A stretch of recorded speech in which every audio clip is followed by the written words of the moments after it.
simple follow-up is just a huge one that I don't see very little people doing. I think there is about 50% engagement rate from actually following up from quoting. There's so many tradies that actually send quotes out and that's it. So there's a huge opportunity missed there, which I think is crazy. And that's where sort of the automation piece comes in, and I help other businesses do stuff like that. So David, thank you for joining us on the Jim's Group and Jim's Buying podcast today. We put this across both, and you're speaking to all of our franchisees and franchisors. So great to have you on. It's great to have someone who's not inside Jim's on the podcast to share a bit of knowledge about marketing and local area marketing, different things that franchisees can try, because on your podcast and on your video channel, you used to be a Sparky, and you work in that space now from a marketing perspective with a lot of independent businesses. So I thought it'd be really good to have your insights as someone who is outside the Jim's ecosystem to sort of speak about strategies that are working for your clients and maybe some things that franchisees can consider. Because I remember I saw you did a really cool Jim's mowing hanger online on LinkedIn. I thought it was a really good idea. Yeah, and the items like that today, which I think you've got an amount of knowledge. So let's just start first with a little bit of a introduction about yourself, and then let's get into it. Yeah, so as you said, I am a Sparky. I started out in the domestic space and moved on to sort of the industrial corporate sort of world and I actually worked for Yarra Valley Water, for those in Melbourne, for a really long time. So that was really exciting. And whilst I was there, I got to actually experience some of the marketing side of it, which was awesome. And I started actually building up my own YouTube channel behind the scenes. So I would do like Electrician Reacts series and stuff like that. Just some really fun, silly stuff. And I started to gain a bit of an audience on that. But then it sort of morphed into, I wanted to share my skill set, actually share what I do. So I started making some short form stuff as well, which was really cool. My business, Ventia, they're quite a large infrastructure company. They kind of got wind of this and said, how about we do an internal series within our organization? And I ended up going up to Sydney. We saw all these really cool projects that they had and got to interview some amazing people. And I really, really enjoyed that. So that's what's kind of led me into the marketing space. So I was doing that. Like, I was still an electrician with them, and I was doing the marketing stuff as well. But at some point I said, I just want to break out, and this is kind of what I really want to end up doing. And I got really deep into storytelling for video and automations for businesses. I don't know if any of your franchisees are familiar with Power Automate. It's a big Microsoft automation software. So I did a lot of automations and stuff like that. So now that's what I do for my clients. And I work solely and exclusively with tradies because I totally understand them the best. It's my jam. It's who I like to work with. So yeah. Well, where do tradies let themselves down then? Because you deal with a lot of the trades and they know they need to do marketing, and a lot of the time you hear stories. Well, I've heard stories where they just throw $4 or $5 grand at an agency. I don't know what they're getting for it, and which is always a concerning and an annoying thing to hear. But where do tradies or small business owners let themselves down in this area from your experience? I mean, if you're talking particularly with online stuff, I mean, it's honestly the basics. Getting the basics right. I could pick a few things apart that really spring to mind. It's basic things on your website, like technical SEO. If you're talking SEO, you could do like a very small amount of effort on your website will go a really long way, like 80% of the way to actually building up a really good SEO presence online. And that's fixing things like, Joel, you would understand, like your H1 headers, your H2 headers, just making it all really clean and nice. Things like landing pages, if you're having ads, directing them to a particular landing page for your offer. Simple follow-up is just a huge one that I don't see very little people doing. I think there is about 50% engagement rate from actually following up from quoting, right? So there's so many tradies that actually send quotes out and that's it, right? So there's a huge opportunity missed there, which I think is crazy. And that's where sort of the automation piece comes in, and I help other businesses do stuff like that.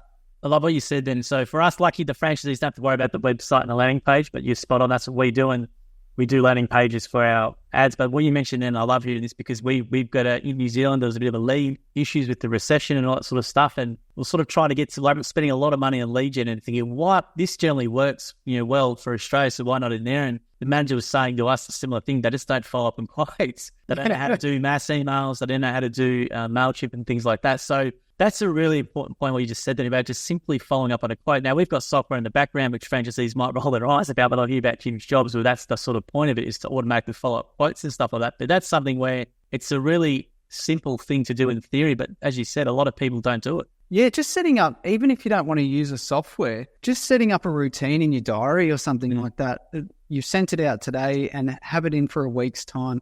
Honestly, the next day is the best time to do it. When it's fresh in their mind, follow it up straight away. Now, is that email, text, or call? What do you recommend for following up quotes? If you can do it and you've got a software, texting is obviously the best. The open rates on texting is crazy, but obviously doing both is what I recommend. I've set up a complete from end-to-end automation for a client before, and that is for an onboarding form. So they will send a form, and then actually they get paid before they actually get to site. So, which is something that I don't think a lot of tradies think about, right? It's like, I'll get paid after I do the job, but they actually get paid for their service call. And what it does, it kind of lowers the barrier to entry for the client. It's a lower cost for them to start with. They're like, okay, I'm happy to pay a service call. What happens after that is it goes into the software that I offer, and then it kind of runs through their whole like job board, and then in the end it actually sends them a Google review and stuff like that, which I'm sure plenty of software platforms do as well. Yeah, so that's a really good point. So our franchisees, most of them are free quotes from what we know anyway. There should be free quotes, all of them. But so basically, if their system at the moment, they get the text or the lead. From a software perspective, let's just say if it's a basic thing they might want to set up themselves, is it something like when they do the quote from zero, they can set that up within zero? Or what automation software are you using to do all the follow-ups? Yeah, so I've got a white label package. It's something called Higher Level, right? Island, yeah. And yeah. So your franchisees might be aware, but it costs quite a lot of money. I think it's about $100 per agency license, right? And me being an agency, I can actually license that and offer it to my clients. So for an entry-level sole trader, I offer it for $29 a month, right? So where it would be at that $100, or I think it's $100 US, actually. 100 USD, and it's like 9 USD and stuff, yeah. Yeah, right. So I get to license that package and I get to offer it to my clients. And what you get with that is like support from myself as well. So I actually wanted to share. Can I share with you? Yeah, go for it. Yeah, I'll click you out. So I know I'm familiar with Go High Level. Now, Go High Level, for those who are wondering, is something that, as an agency, you can set up. There's a whole suite of products in there. There's a CRM, there's custom automations, all these things, and it can be quite technical. So if I'm a franchisee, I probably wouldn't recommend doing it yourself unless you really, really love that stuff. But as you said, you can set all this stuff up, and people can come in and have their own little dashboard for their own business where all the automations you set up and the triggers are in here. So let's have a look at it here, what you've got done. So actually, in a recent podcast with Jim, I mentioned that I actually got a quote from Jim's Fencing, right? Yep. And what was interesting was that I didn't get a follow-up from the franchisee for the quote, which I probably would have ended up going with, to be honest. I was just dragging my heels with it. So what I thought would be a good opportunity for fencing in particular is that there is breaking down barriers between clients not being able to speak to their neighbors. Like, the person that I had spoken to is like, oh, I need you to speak to your neighbor. He sent me the PDF, and it was like the barrier to entry for me to actually print this off, give it to my neighbor, get him to sign it. What do I do? Take a photo and send it back to the franchisee. Yeah. I really wasn't sure, right? So what I wanted to do was set up it's got like a built-in DocuSign function on it. And I'm trying to think about your particular use cases, right? Because I know that you guys work in with Jim's leads, and I'm assuming by the time that you send the quote or the franchisee sends the quote, it's kind of under their control. Is that correct? Yeah, so we have software which we're working on, and as I said, franchisees might roll their eyes at. It's called Jim's Jobs. So Jim's Jobs is like our own version of ServiceMate or Tradeify. Cool. So that that new release is due out end of this year, but that's what that will do. Like, I've requested this as well, because for me, we obviously have to do lead gen for New Zealand. I was getting really annoyed because we're doing a lot of leads, but they weren't converting, and I phoned from the guys because they don't follow them up. Well, it's like, why doesn't Jim's Jobs following up automatically with an SMS or a text or whatever after every single day until they get yes, no, unsure sort of as a setting, right? Something like that. Whereas this stuff here, which you already made, which is showing us now, you can already pretty much do this. Yeah, so this is the quote that was sent to me. So I'll open this up, and you can upload PDFs. So if you're more comfortable uploading a previous quote PDF, I just blanked out the guy's name here. I don't want to embarrass him. But essentially what you've got here is down when you were meant to sign, I've set up two different customers. So one would be their neighbor and one would be obviously your client. And we're going to be sending them to them. So I'm just going to send off the email right now. And let's just jump into my emails. Get rid of that. So we can see here we've got Jim's Fencing, Jim has sent you this document, and you can tailor all this. It looks really fancy. Plus, we can send off an actual text as well if we really wanted to. Now, something that I added to this that you don't need to do is actually a reminder. And you can go as hard as you like with this, right? So you could set this up for a day, couple of days. I've set it up for a minute. So if we just wait a minute, it's going to send a reminder. So if they haven't actually signed this document, it's going to give them a bit of a follow-up, a nudge to say, this is why haven't you opened it? These are the opportunities. And inside of that's a really cool copy about Jim's guarantee, because I know that that's probably something that a lot of customers actually don't understand, is that they get a work guarantee. Yeah. They get a work guarantee. Exactly right? So I can show you this if we go into, now this might be a bit over the head of some of the franchisees here, but we've got like an enrollment system. And what it does is it shows you the automation in action, which is really, really cool. So this is the automation. Once the trigger comes down, it actually creates a job in your job board. So if we go in opportunities, you can see here that quote, the proposal has been sent, and here's that email. So still deciding, we understand that it's totally like it's a big decision having your fence done. And then I've got a link straight to Jim's offers. Jim's got a really cool page on his website for these Jim's Guarantee, by the way. Yeah, it's a good video and everything, all right? So I just send them off to there if they're unsure. And then again, it's got the view document. All right, awesome. Fine. You got me. Let's sign. So let's go and sign this. So the client, I'm now signing as the client. Finish that up. And what's great about this is that it now goes to your neighbor or whoever you wanted to put in there. And let's just say the neighbor's really happy with that. They're going to send this on, fill that out, accept.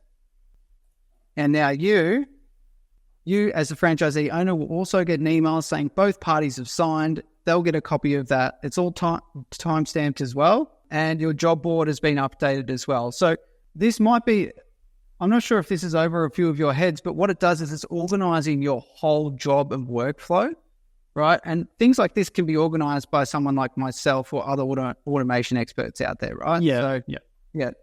So, because I know Jim's job's in some capacity, or Jim will want it to do this, but it's not ready yet. This is on try. I'd love to have you on because something like this in the meantime, if a franchisee wants to use this for their business, especially fencing's a great example, or handyman, or any division in general, something like this you can set up, and it's basically a white labeled product, which you can set up all those automations with text messages, emails, whatever they need. And then, as you said, is there a mobile app as well they can use for this? Or there is, yeah. So actually, I've got one of my other clients uses these on his mobile, and he can add photos to it as well. Oh, beautiful. He's got his guys adding, so you can add as many custom fields really as you like onto it as well.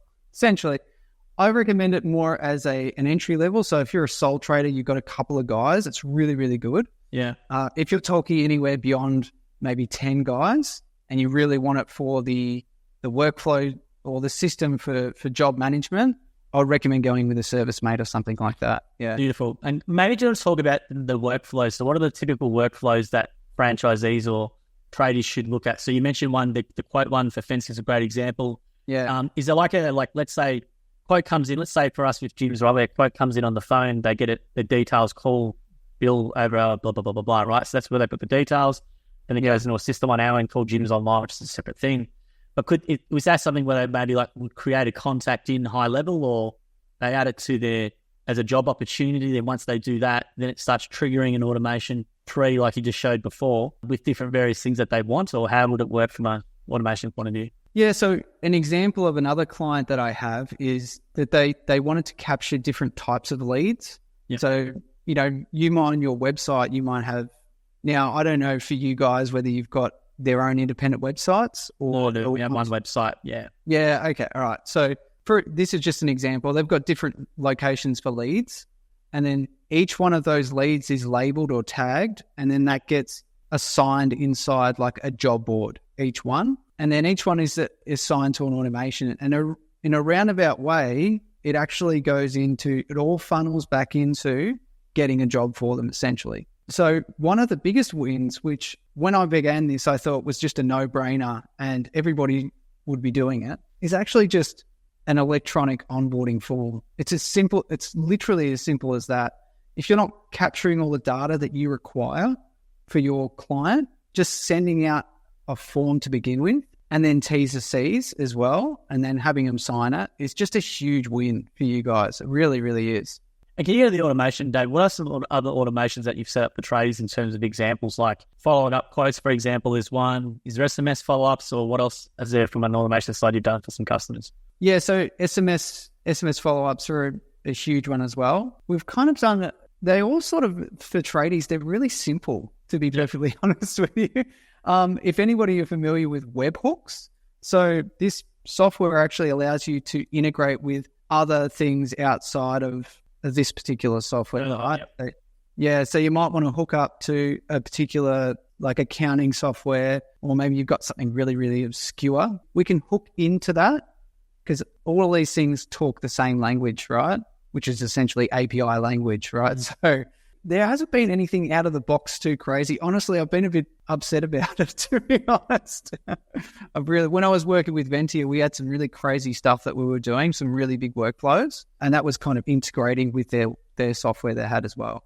Yeah, because I think you mentioned it's such an amazing. It sounds so simple and obvious, but as you just said, the stats, but people just not following up on a quote. They issue it once and then never follow it again, or don't feel as though they need to follow up again. They might have that attitude, or if they want it, they'll come back to me. Or as you said, people just get busy, or they might not get around it, and they just need that prompt. And making sure that you do prompt them in some way is such a no-brainer. Because we've had this issue, as I said, with some franchisees where they quote once and there's no follow-up whatsoever. So I think it's something like this.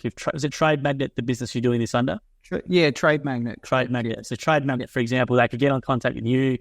Until Jim's Jobs is at this sort of stage, they could set this up with what Jim's Jobs will eventually do. But with you in the meantime, they could do that. Just they even have their leads. They get their leads from our system, go into this system here, then start triggering all those automations for them. It's going to definitely make them a lot of money if they do it. Yeah. I mean, and basic stuff like email newsletters and stuff like that is just... Yeah, I mean, that's built into this as well, right?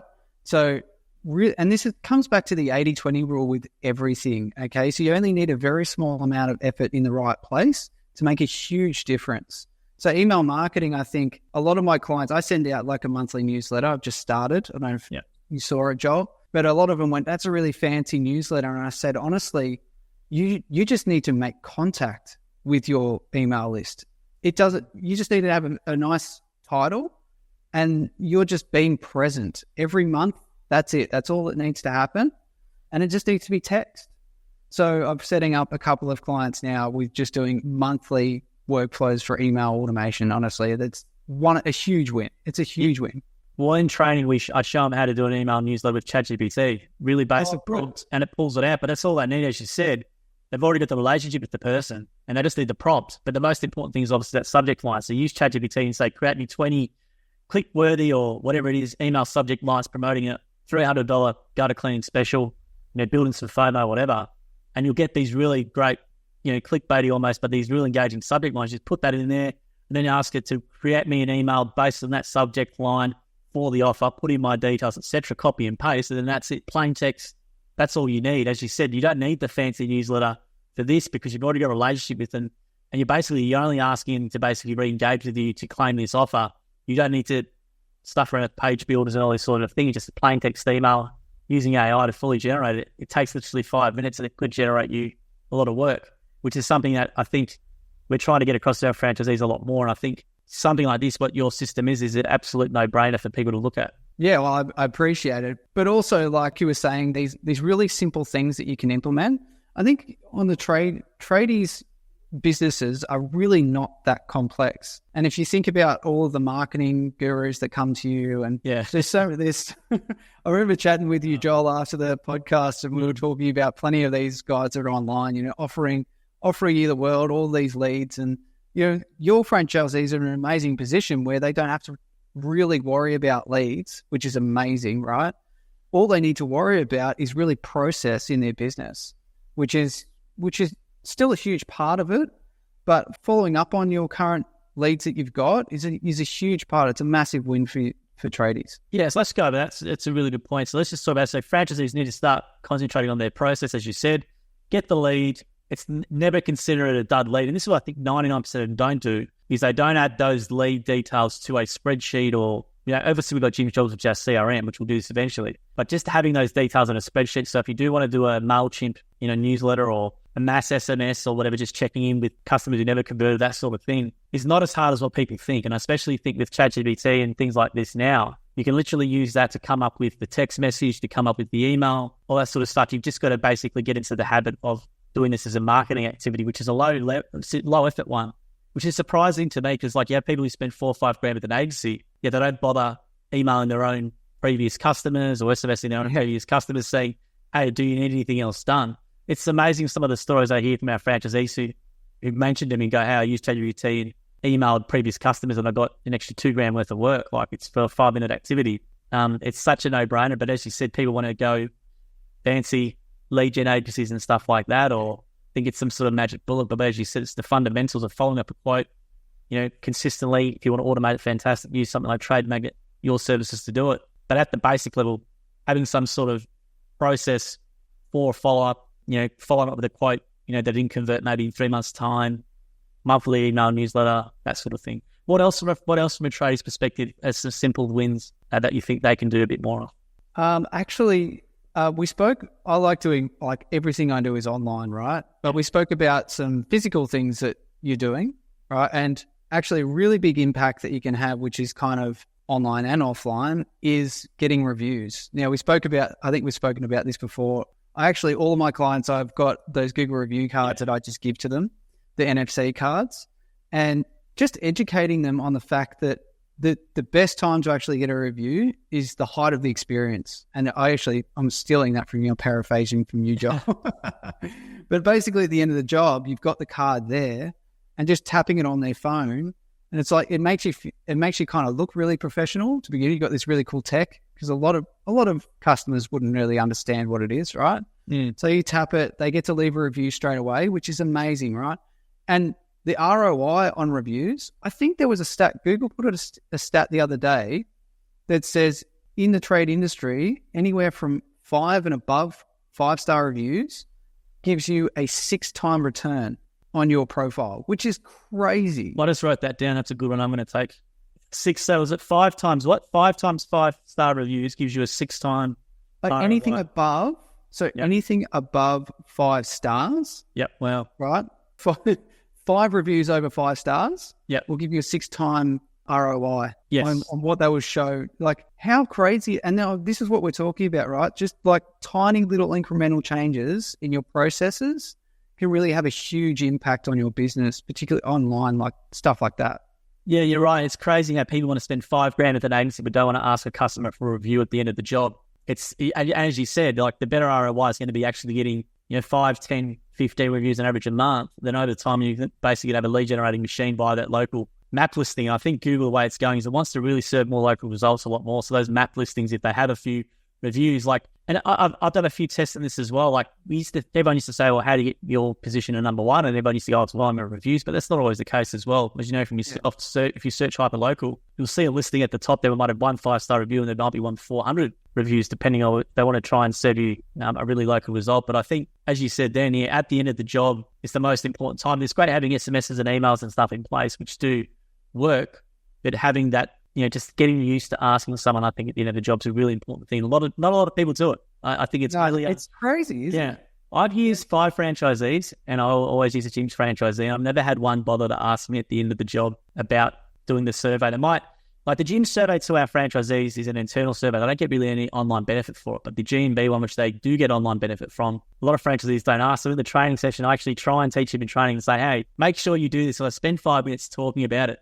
but it's still something that, because of our position, we're pretty lucky. We've got 200,000 unserviced leads we're going to have this year. It seems to get neglected a bit, but it might not always be that case. So having a really well-reviewed G&B, especially if there's market conditions like now, which might be a bit slower, you need to give yourself every opportunity to be found, and that's a really easy way to do it. Whilst we're on the business profile as well, optimizing your business profile is a huge win too. Yep. Just talk about how would you do that? Yeah, so you can it's actually like a social media profile. I'm not sure a lot of people understand it, right? But for one of my clients, I've updated all of their products as services, right? So they're a generator company. Okay, so and each size of their generator is a rental, but I made each one of them a product essentially that links back into a landing page on their website.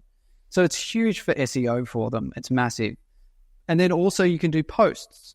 So like any other social media, you can do a post. So we regularly try and update some of these posts, and it keeps it relevant and tells Google that, yeah, you're an operating business. And, you know, although you might be, and for your franchisee, obviously they've got no control over a website. So controlling their Google business profile is the next best thing essentially, right? So yeah, there's a huge optimization thing there, big win there. Yeah, the more content you give it, the better. More photos you put in there. You can even put short form video in there, which it does accept and upload. Yeah. And it just means you basically give yourself a better opportunity to be seen for as many searches as possible in your area. I think that's the thing which people forget about. Uploading all that content just tells Google that your business is active and that it's, you know, and hopefully you can use ChatGPT to write these posts for you as well. Yeah, obviously less than 700 words or whatever it is. But yeah, it's a really good point. Optimizing your profile and treating it like a social media profile is really, really good advice as well. Now, from the physical perspective, you did a really awesome video with the hanger for mowing with the QR codes. Now, a lot of people who follow Mike Andes and stuff like that, Mike Andes obviously shows that in one of his things, but in Australia, you hardly see it. And I think it'd be such a massive point of difference because as a homeowner, you know, you come home and it would just take you would get 100% of people actually looking at it before maybe chucking it away or whatever. But I think it's a really good idea. What you can maybe talk about what you showed and how would you do it? Yeah, so it was really simple to do, right? So if for those that aren't familiar with the process, is that when you're working on somebody's house, you might have a bunch of these door hangers that you would go around to neighbors and you would hang them on their front door, and then it would have like a QR code. And it's not a sell at all. It's not even a soft sell, right? It's actually, it says on it that we're working in the area. If there's any noise, can you please let us know, right? And it makes you present. It's a really clever way of making people known, right? Because you can't sell your services if people don't know about you, right? So, and some of the times it's a really psychological thing because they're like, we know Mr. or Mrs. Jones, or what are they getting done on their house, right? They might go over there and go, what were you doing? Who was that? You know, we saw the coat hanger or the door hanger on the door. So it's a really, really cool way. Other ways, things that you could do, and I was saying, is like putting a sign out the front, you know, but that's more of an opportunistic thing when somebody might be driving past whilst you're there. The door hangers are amazing because they stay there until the person gets home, which is really, really cool, right? So there's a lot of these little physical things that you can be doing to actually help, you know, get more business in the door. And I think for the franchisee's perspective, you don't want to always be relying on gyms. Is that correct?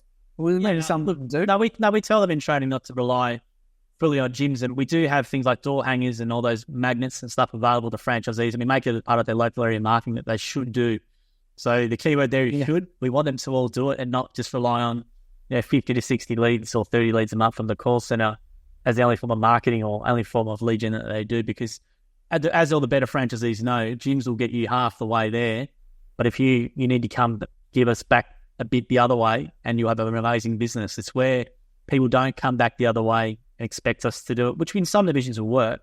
But, if a division where it's a bit more competitive or, there's a lot more, let's say, competition in the area, if you're not out there doing those things, as you said, the hangers and put the sign out, all the basic stuff as well, the in-person things, it can be tough sometimes. Yeah, definitely, yeah. And that's why the fencing guy probably didn't follow. It's quite unfortunate. There's 80% unserviced in fencing, so they're a bit lucky with the amount of work they have at the moment. So it's not a good problem. It's a good problem for us to have, but it's not a good problem from a customer experience because you don't get, you followed up, or franchisees can pick and choose their jobs a bit as well. So what else from your perspective, like what should a marketing activity from a local tradie be as a non-negotiable? Let's say just the basic principles across from, let's say, Sparkies to a mowing guy to a cleaning franchisee. What are the things, like, let's say, what's a general plan, or what are some general things you would recommend that everyone should be doing in those businesses? One of the biggest things, and non-negotiable for me, is email marketing. I think that's probably a non-negotiable. But also, marketing is that to you monthly email, just checking in, or what's that content of that? To make it really simple, all it needs to be is a text email, and it doesn't need to be a huge one. And like you were saying, optimize for the title, deliverability is a huge problem with email marketing at the moment, right? So Trade Magnet, I set people up. They may not understand this, but I set them up with a proper domain, and we do some email warm-ups before we send all these things out, right? Because it's Google and Microsoft has really, really cracked down over the last 12 months, which is great for consumers, but for people trying to send out these emails, it's really tricky, right? So make sure that when you sign up for your MailChimp or whatever it is, that you're understanding where your emails are coming from. Now, luckily with the big guys, they spend millions of dollars making sure their domains are really trustworthy, okay? So getting your email marketing services from a really reputable software is a really important thing. But even a very super basic thing is getting all the details from your customer. There is 3 things that you really do need is that name, email, and phone number, right? And if you can get that really clean data, you're halfway there. And with Trade Magnet, as a CRM, I actually have my phone number set up. So when everybody calls me, it captures their phone number straight away, right? And then I can ask them for their email or vice versa. If they email me through my personal email or through the website, it actually captures that data straight away, and then I can ask them for their mobile number, right? So I try to make sure we're capturing all of that data. I think that's just a very, very basic thing, because if you decide, maybe you're just starting out, you're like, I want to do some marketing maybe a year down the track, whatever it is, having that list is the first point, is the very first thing. You must have that list of other customers or other interested parties, right? So yeah, I think they're kind of the basics. And is there anything else beyond that as well? Like, is there anything like every week someone should follow up their quotes as a matter of course, or what else should they do from a business perspective then maybe? If you're talking about following up quotes, obviously, because it's a huge win, I think it must be a day later. If everyone's thinking they're just going to sit on it and be like, a week later, yeah, it might work. But by then they've actually gone and gotten another couple of quotes. And this is the thing, right? Is you want to capture them. If you're the first one they get, you want to get them before that. You want to offer that level of service. And for gyms franchisees, you've got so much in your arsenal. Like, it's crazy. The amount of previous jobs that you can leverage and testimonials and Gyms Guarantee, all this stuff that you can just feed into your customer and say, look at this. Gyms Guarantee, let's do it. A day later for your quotes. Other stuff is obviously Google reviews. That's kind of a non-negotiable, really. So many people don't do it, really, but yeah, you should really have a bit of my business. Yeah, it's crazy. And obviously it's hard now with the video verification thing, but it's so worth it going through that trouble, because I think they get around 1,000 searches a month or 1,000 views a month. So if you have an active GMB, on average, it's 1,000 times that will be viewed in your area a month. That's just without any reviews or anything. So it's just from a touch point, it's pretty important. Yeah, definitely. And is there any other marketing things maybe that you can think of? What are some ideas, let's say, maybe that aren't the normal sort of standard practice that people could maybe do or look at? So what about social media for clients? Are they been using social media from your clients at all much, or they don't really use it all? All right. So video, you want to talk about video? Yeah, go for video. For sure. Yeah. So because you've got a whole big page about it, which I saw, which is really good. And I think it's really unique. Yeah. So maybe you want to outline about that, about your thoughts about the storytelling and about how that can play into a trades business. All right. So I've got something on my website, listmedia.com.au. It's called Storybricks, and it kind of leans into storytelling. It's kind of my journey of YouTube and how I've been able to get sort of some outperforming results. And this is in terms of engagement. And I know on the podcast with you, Joel, we talked about some vanity metrics with video and subscribers. But what I really found is that using some storytelling techniques is you can get really good engagement, right? Which is what you want. You want the people watching that actually watch the video to engage. And for anybody, I won't run through the whole thing because it's a whole thing on how to build your brand with video. It's really good. It's all on public. They can go and check this out. So listmedia.com.au. If you're listening online, this is a video episode that I recommend you probably watch video as well. Yeah, definitely. So let's go. This is the Storybricks guide. This is kind of the presentation that I have that I tell everyone. But I'm just going to break this down here. So here's an example of when I use some storytelling techniques that I teach. So I teach something called the ABT, which is and, but, and therefore. And it's not something that I created. It's something that another guy created and I've kind of leveraged. But I think it's so powerful and something that I implemented in my video storytelling that anybody can do, right? So it's adding an agreement, some conflict, and then a consequence. So that would be like, today I went on to the podcast and I spoke with Joel. So we've had some context, but Joel had to go running out and I was left there interviewing myself. Like, what's that conflict look like? Okay. So, and then therefore I was able to finish off the presentation by saying X, Y, Z. So that's a very, very simple example. It might be a little bit confusing for listeners, but setting up these three things is really fundamental to storytelling itself. And this example I'm showing on the screen here is something called the retention graph in YouTube. And Joel, you'd be familiar with a retention graph. It's how long somebody essentially watches for, the majority of viewers, right? So when I use the ABT in this example, I was able to maintain a fairly steady line across my whole video at 75% essentially, which is really high, right? So it's huge engagement. So obviously people engaging with the video, and I attribute a lot of this to using this particular technique. And now that I know this, I can pick apart different videos and see it.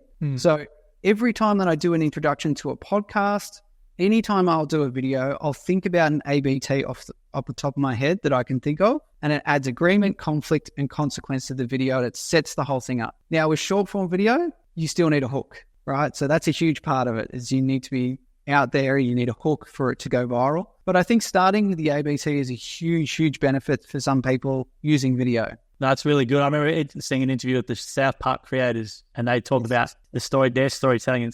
So I think it was and then, or whatever they were saying. And similar sort of method to this, which is it's a really, really strong way to look at it. Yeah. It's you're exactly right. This is kind of the basis was from Trey Parker, really. Yeah, that's the one. Yeah, that's it. Yeah. That's the one. That's the video clip I saw. Yeah, exactly right. Yeah. And then. Yeah. So some really cool stuff. But I think the great beauty of you guys with being a Sparky, and it doesn't matter what business unit, it's a trades business. Like, people can see from start to finish, are they getting free expert advice? It's why the site inspection guy does so well, is because they'll watch it an hour. An inspection condensed to an hour from start to finish, but they're getting educated the whole way through about it. Plus, it's entertaining, or they're being made aware about all the things they should look out for. Like, I think with tradies like yourself, and it doesn't matter what it is, pest control, whatever it is, test and tag, it's such a great opportunity that people don't realize that they can take advantage of. And I just don't think they've got anything interesting to say. I've heard this said a few times before, no one's interested in this, or I don't have the personality for it. And look at the site inspections guy. Who would have thought building inspections? It is an interesting subject anyway, but who would have thought what he's been able to do as one person? And amazingly, the site inspection guys, as we were talking in the podcast before, all his inbound leads are generated via his profile, and then he charges $3,000 to $8,000. I had this confirmed. His inspection costs us $3,000 to $8,000 per building inspection. And the average inspector charges $500 to $700. So he's made a massive business for himself just based on building an audience. And I think and that sort of framework, what you said, there's a really good one for franchisees or just for any trader to go, especially with short form video now, especially in like cleaning or mowing or fencing or handyman, where you can just do a time lapse from start to finish. You don't even have to say anything. Just set the video up and then hit record from start to finish, and people watch it all the way through, like Tim the Lawnmower Man sort of style stuff. It's a really easy way to do it. Yeah, I think it's a missed opportunity if you're not doing it. And for your franchisees, it might be a little bit different, but I never recommend to tradies to solely have your business on rented land, essentially. Yep. I always recommend you to have some sort of website. But for you guys, when you're getting consistent inbound leads from gyms, to differentiate yourself, social media is kind of a no-brainer, really.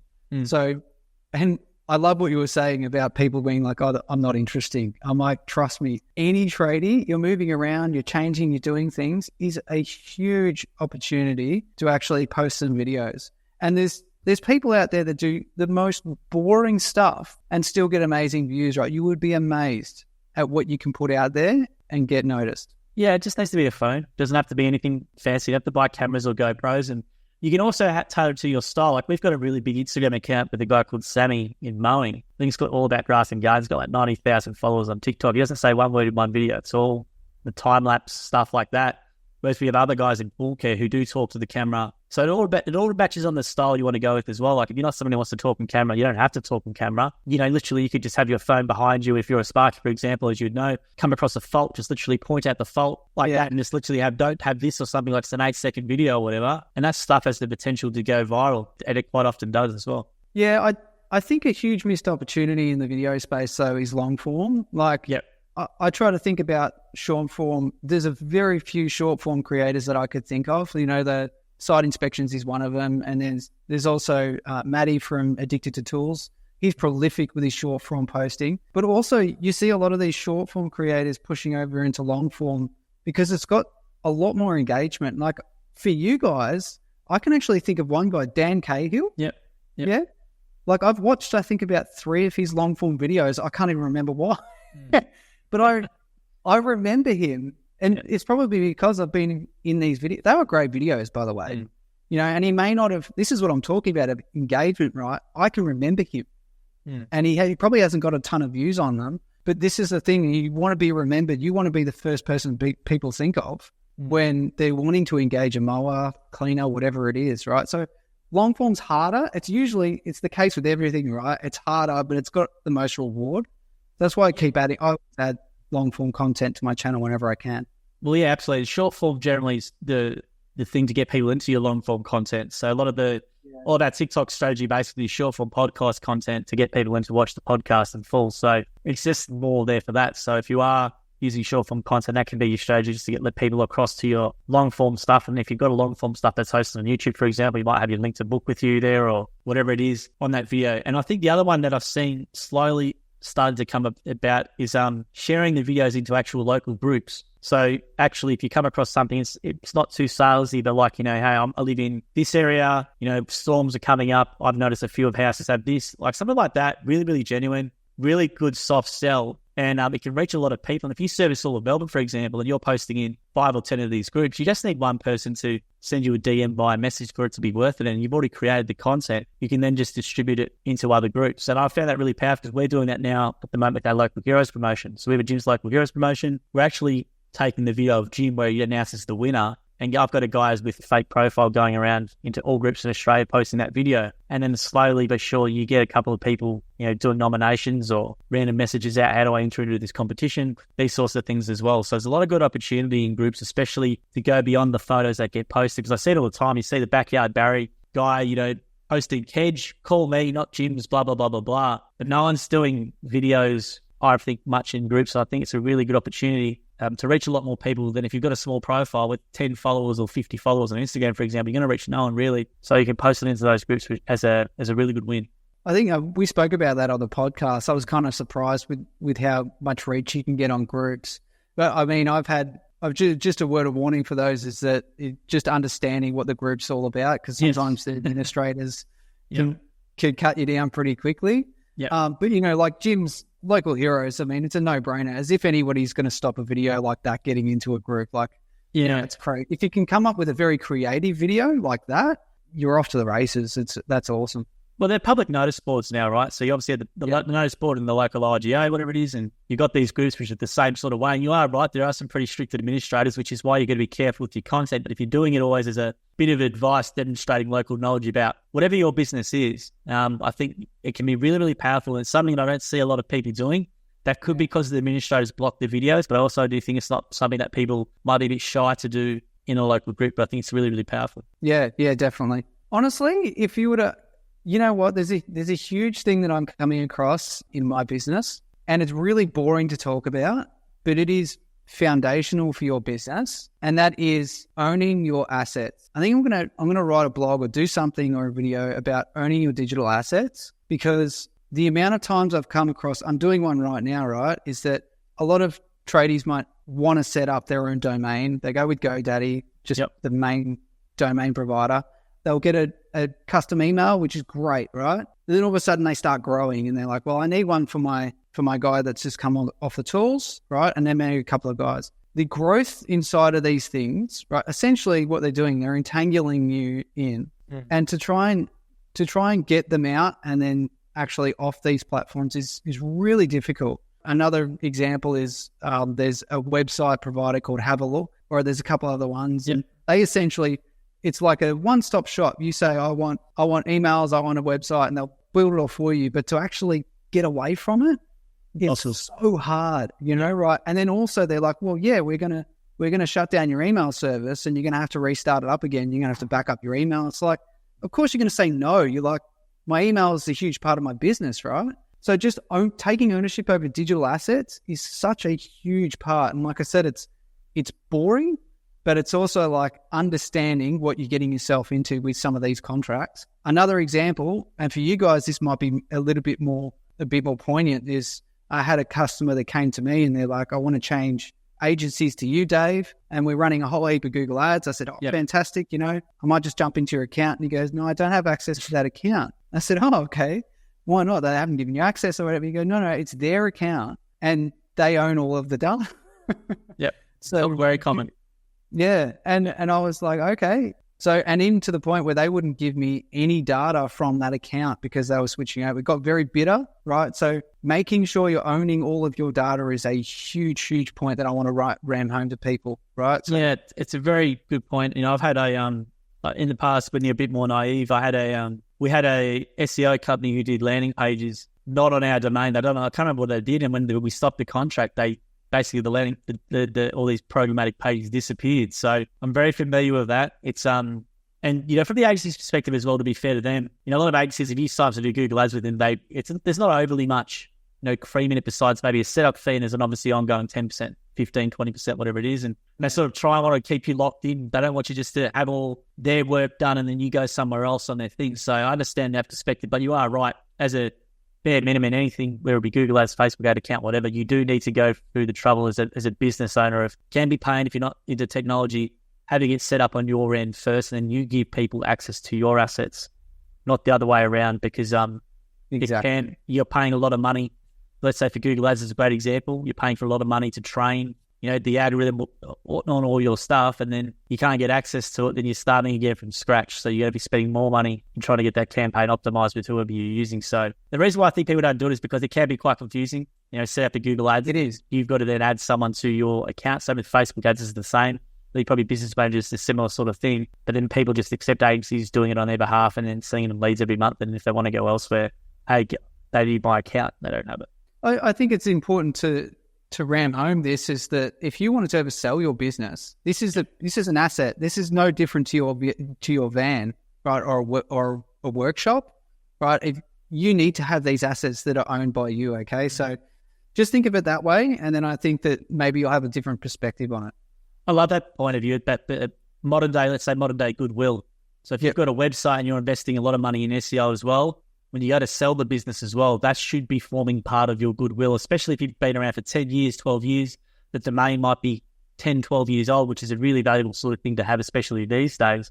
Making sure you factor that into that as well. And I think having a Google Ads account, which you can transfer over with your business manager as well, that whole digital goodwill, I think is really underestimated. Even to G&B, if you've got a lot of reviews on there, that's a really valuable piece of lead gen material that people, I don't think, I'm glad you mentioned that, because I don't think I've even mentioned it myself much to franchisees before, is that when they're selling a business, if they want to sell their franchise, if you had a business with 10,000 followers on Facebook, and then you had the 105-star Google reviews, you could charge for that as part of your sale. I mean, you only need to look at websites that just operate online, even not even a service-based business. They can build up hundreds of thousands of visitors per month, and they just literally sell that digital asset. People actually sell Instagram accounts. I don't know if they're aware. You can build up followers and engagement and then just sell it to somebody. You buy it and rename it. So these digital assets are real, right? That's how a lot of people get big Twitter followings. You see some people think, how does a person get a big Twitter following, or X following, or LinkedIn following? And you can buy accounts for that whole thing. Yeah, exactly. Yeah. So it's another world, but if you take anything away from this, if you're a trader, you just make sure you're taking ownership over that digital asset. Now let's talk about, we're lucky at Jim's, we obviously have our team who does all the emails and stuff like that, so I don't have to worry about that. But as an independent tradie, if they went to a website, is it WordPress and that's it? Or what are they, none of those page builders like Wix or nothing like that? And obviously from an email perspective, what should they be doing emails with? Yeah, so I use WordPress if you're wanting for growth, right? I don't think there's anything wrong with using a page builder if you're getting started, with the intent that that it's not going to potentially have growth. And what I mean by that is that essentially WordPress is the biggest beast around, right, for websites. It's got so much functionality. There are so many people that understand the platform as well, which is something I don't think people quite fully understand. If you wanted to build something out, it's a lot easier to get somebody from Fiverr or Upwork to actually help you out with this stuff than it is with some of these other platforms, right? I don't think it's necessarily a bad thing, but just note if you're using a builder and you want to start on WordPress, you're going to have to start again. So I recommend if you're going to start at the very beginning, start building out your digital asset, your digital website on WordPress. And if you're not familiar, get somebody else to build it for you. There's a whole nother podcast on how you structure a WordPress site. And I'm really passionate about it, to be honest. So I only will set up my own websites for my clients. All of the infrastructure gets set up a certain way. Even if I'm getting help to design, I'll never get somebody to set up the infrastructure. That's the hosting domains. That's all the plugins. That's the themes. Because it is open source, there's just so many different things you can do with it, right? So, yeah, so that's that. Email services, right? So if you want to, and this is another thing, right? If you want to operate your email services out of your CMS or your website, so something like a WordPress, there are plugins that can do that for you. Or you can operate off-site. So you can send that information, so your lead that comes into your website, and send it off to something like Trade Magnet or a HubSpot or MailChimp, right? So it really depends on where you want your data to be stored and what the functionality is of your website. Honestly, a WordPress website could just about do anything these days. But it is how much do you want to build that WordPress website out and learn that functionality, right? So there's a huge learning curve with a lot of these things. Whereas what I loved about High Level and being able to white label that is that there is a lot of stuff in there, but the functionality was really, really easy for someone like a tradie to use, right? So this is why it's really important to if you speak to somebody about your upgrading your website or whatever digital asset it is you're using, is that they have some sort of understanding, like I'm speaking to you now, is about what exactly they're talking about. They have some sort of back knowledge. There's so many people out there that are selling you the secret sauce that have no idea how any of this stuff works, which is a huge problem in the industry, unfortunately. So yeah.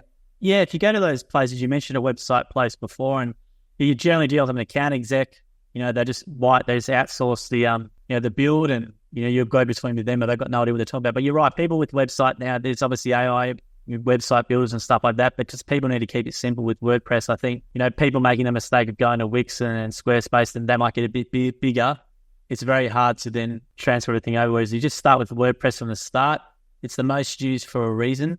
And then people might, I even have with the gym sometimes when people want to do like a new website build for one of our brands or whatever, and they're trying to get us to some custom CMS and stuff which is a lot more. And, they make all these claims. It's just generally a play to try and keep you locked in with them moving forward, because as you said, you can't find people to do it. And you can find a lot of people on Upwork and stuff now. Everyone knows how to use WordPress. It's just such a no-brainer. And I agree with you. I don't know why people try and complicate it. I think people talk about Webflow and all these sorts of things, and then you see these guys online who build big businesses on Webflow, and they're up for a fortune and all these other costs as well. So it's something where the KISS principles apply, and just if you are a trader, just go with WordPress. Yeah, and I mean, I watched a great video the other day I follow this web designer on YouTube, and he said, I've designed like thousands of websites, and these really beautiful websites as well, and they've got all these moving animations, and he says, by far the best converting websites are your old school. You've got a title, you've got a description, and you've got some sort of image displaying what you do. Yep. Static. That is it. So like you said, keep it simple. 100%. Now, is there anything else, Dave, I should ask you before we go today? Or what do you actually, I should ask you, what are you, so we mentioned Trade Magnets. Is Trade Magnet the business, or which one is the businesses that, let's say a franchisee could go through and say, tell Jim's Job's ready to do all the things that it's going to do. We can get automations done. So is it trademagnet.com.au or? Yeah, so listmedia.com.au is kind of my media company or the agency. So that's where I offer things like video and SEO services as well. And the Trade Magnet piece, which is trademagnet.com.au, is kind of the platform that sits off that I get to use for my clients, right? So the agency will facilitate all of the automations inside of that, all the email marketing. So it's just it was a tool that I wanted to have there in my arsenal for my clients, that we could better leverage their marketing for them, essentially. Perfect. Cool. So I'll put the links in the description, and if you are listening to this then, thank you very much, and reach out to David, because we are building Jim's Jobs, and all the stuff we talk about Jim's Jobs will do, but we don't know when that will be. And obviously, I know I've spoken to franchisees before. I've actually set up a lot of these automations using Zapier and things like that. But I think for the cost, would be pretty low cost. The amount of extra jobs you could win using some automation flows like this with you to make it really easy for them is an absolute no-brainer. So thank you very much for your time today, Dave. We really enjoyed it. And obviously check out your YouTube channel. You've got a great YouTube channel. It's a really good example of what a trade business can do with video marketing, what they should be doing if they're able to do it. Is a great example to follow. Yeah, so that's actually a good segue. So my YouTube channel is Think List. I'm going through a bit of a rebrand at the moment, so let's just go with Think List. And then also I've got the Digital Tradie podcast, which Joel was a part of. Thank you very much. And Jim is coming up soon as well. Yes. It was a really insightful podcast, actually. So I need to get some approvals from. No, I don't need my approval. Just post it to be fine. Oh, good. All right. Right. Yeah. So thank you very much for having me on. Hey, and I wanted to offer you your franchisees, anybody from Jim's group. Usually with a sole trader plan on Trade Magnet, you don't get automations included, right? So that's kind of a part of the upgraded plan. But anybody from Jim's group can get the automations added in on the sole trader plan. It's very nice of you. We'll put that link in there as well. I think it's a no-brainer. If you're a franchisee listening to this, look, obviously you can do things with Zapier and stuff, but Jim's Jobs eventually, I don't think has some of these things in it. I think for what you're going to charge, it's a no-brainer in terms of just making your life easier from following up quotes and your email newsletters, these sorts of things. So we appreciate it. Thank you very much. No worries, mate. Thanks, David. Appreciate it, mate. Thank you for listening to the episode of the Gyms podcast. If you want to learn more about the Gyms Group, head to gyms.net or call us on 131 546 Australia or 0800 454 654 New Zealand. And if you did like the episode as well, please make sure you leave a review or a comment or a thumbs up or a comment on the video as well. We appreciate your support. And until next episode, we hope you have a great week.